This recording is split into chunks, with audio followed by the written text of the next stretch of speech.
Good morning मंडळी. जय भीम जय शिवराय. आज सकाळी उठून मी निघालो दीदीला घ्यायला क्लासला. त्यानंतर आम्ही पोचलो समोसा घ्यायला. हे आहे समोरचं दुकान. त्यानंतर धवल आणि आहे आमची दीदी. इथे खूप छान असे समोसा पाव मिळतो. घरी गेल्यानंतर आम्ही रेडी होऊन निघालो डीमार्ट जाण्यासाठी. डीमार्टला काही सामान घ्यायचे होते. हे आहे ऐरोलीचे डीमार्ट. डीमार्टमध्ये काही सामान घेण्यासाठी आम्ही पोचलो. आधी आम्ही केली आमची बॅग जमा या दीदींकडे. त्यानंतर पोचलो आम्ही आणि डीमार्टला आलोय आणि टी शर्ट ट्राय नाही करणार असं होणारच नाही. मग थोडं फिरून मी पोचलो टी शर्ट घेण्यासाठी. अभी मजा आएगा ना.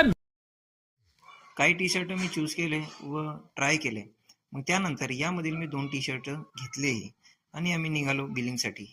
अरे हे काय, इतकी बॅग कस काय भरली? अरे बाकी सामान दिदीचाही होता. मग आम्ही बिलिंग केली आणि ह्या बिलवर शिक्का मारणे हे कंपल्सरी असतं डीमार्टला, तुम्हाला तर माहितीच आहे. मग आम्ही पोचलो दीदीच्या स्कूलला. मग पिऊ, पलक आणि धवलला आम्ही घेतलं. अरे हे काय धवल, अरे याचा RCBचं टॅटू काढलेला आहे याने.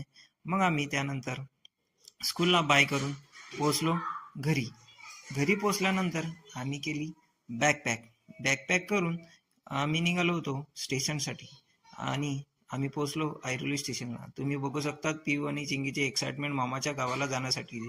आणि CST पोहोचून दीदी आणि त्यांनी घेतला खाऊ. मामा आहे ना, खाऊ घेणार नाही असं होणारच नाही. पिऊ दीदीने विंडो सीट मिळाली आणि त्याबद्दल पिऊ दीदीचे रिएक्शन. मग आम्ही निघालो गावी जाण्यासाठी.